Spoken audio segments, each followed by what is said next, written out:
Welcome to The Last Mile, where Olga Mack and John Lindsey share how to get legal in sales to stop fighting and start closing clean.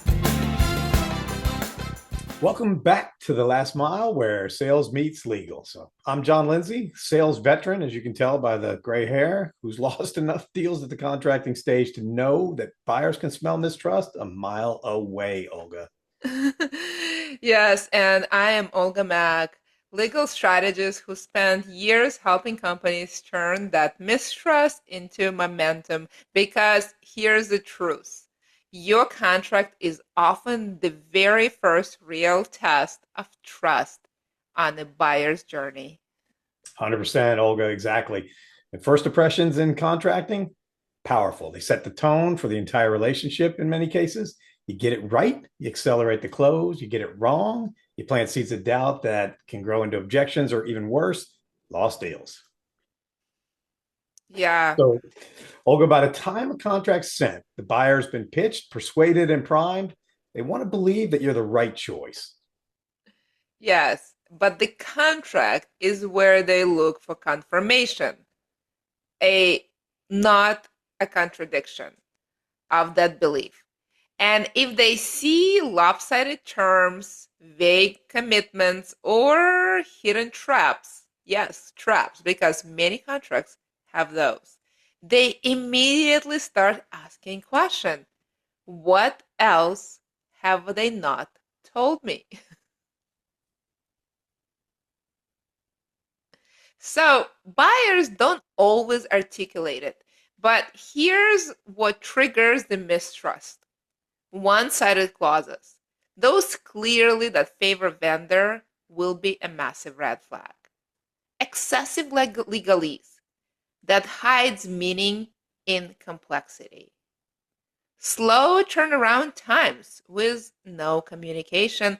And finally, I would say the other red flag is changes in the last minute without explanation. That is, my friends, how you lose trust. Yeah, 100%, Olga. And from the sales side, I can tell you that when they happen, the deal slows down and the buyer starts talking to competitors again.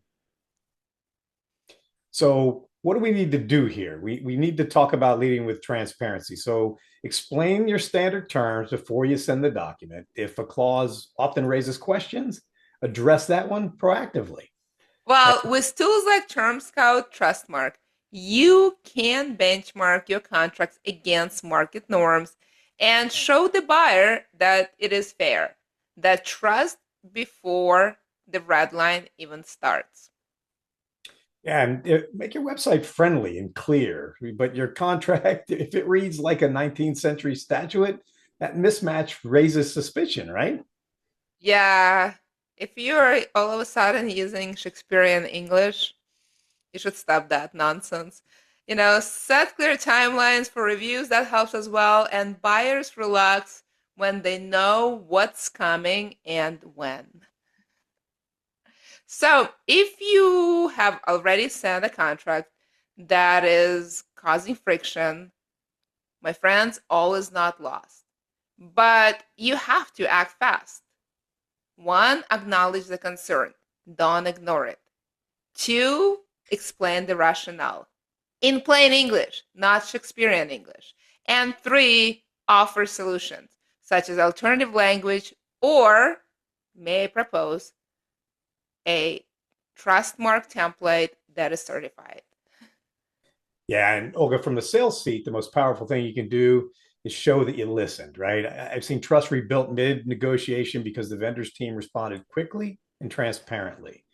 You can't just fix one bad contract. You got to fix the system. And so what that means, certifying your templates annually, it means training your sales and legal on plain language explanations, setting shared KPIs for cycle time and fairness, and reviewing buyer feedback post-signature. And remember, trust building isn't a one time act, it is an operating principle. And the companies that live it, they close faster, renew more often, and face fewer disputes. Now, buyers can sense mistrust before they can articulate it. It's kind of a feeling.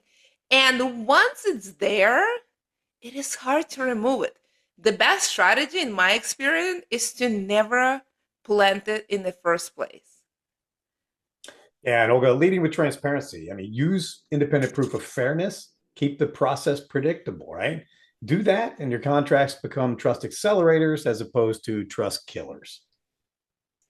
So, next time we'll talk about scaling system together, how keep sales and legal in sync when deal volumes grow. Olga, looking forward to it. Thank you all for tuning in again to another episode of The Last Mile. We'll see you again soon. And again, we really appreciate you following along. We're having a blast bringing it to you. Over and out.